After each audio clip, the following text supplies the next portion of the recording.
How do I do it all? The Brezza gives me the power.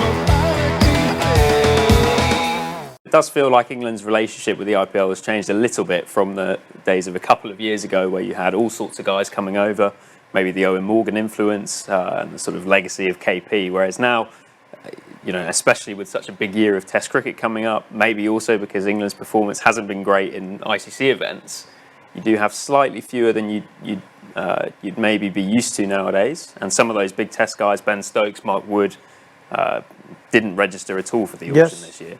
Now, worth pointing out, Harry Brook and I believe Braden Cass also withdrew after registering. And the likes of Joe Root, Ben Stokes, Jamie Smith, Mark Wood didn't even register. The likes of Atkinson, Johnny Bairstow, Ben Duckett, Adil Rashid were all in the auction when unsold. I believe Ben Duckett was inquired about from some reports to replace Harry Brook, and he said no as well. So it gives us even more ammunition. What's happened? Is the IPL not as important for English players as it is for, say, a lot of other players, Nick, from South Africa, Australia, New Zealand, etc.? They're not paying enough money.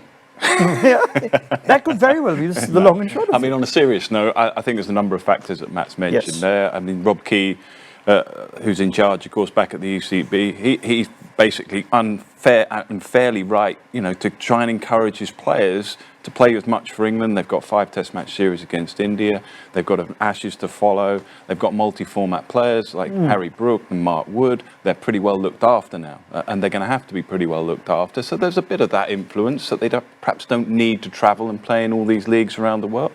I think, there are other leagues popping up as well. If you're not going to get the full price that perhaps you might want to get, you might want to play in another league. So there are a number of these sort of factors flying around for some of these players. And Matt's point is a really good one about the stock. Perhaps the stock of some of these players is not quite as high because of the ICC trophies and the way some of these competitions globally have been going. You look at Sam Curran, go back a couple of T20s back in the Australia competition. Yeah. He was the man of the moment. Suddenly goes into the IPL auction, gets an absolute full whack. So there are a number of factors, I think, that are combining to make perhaps a few players less than you'd expect. Yeah, I'm trying to think of whether the time that England players were in great demand in the IPL was also the time when they won the 2019 World Cup, 2022 World Cup, and winning ICC events. And now there's a challenge on England in ICC events, and there are not enough England players. Now, which is the chicken or the egg in this? Should they be playing more IPL cricket? Will that help them be a better white ball team? Is it the other way around, where we saw a golden generation of English players, and we just don't have those players anymore? I think a lot of people have benefited from playing in the IPL because a lot of them got better playing against spin and also on wickets that were slow.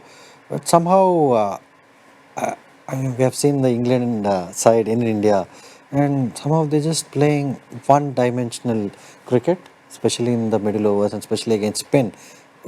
To go hard against spin, you also need skill. So where do you develop that? You develop that in the subcontinent or on wickets such as this. So, it's quite a catch-22 situation where.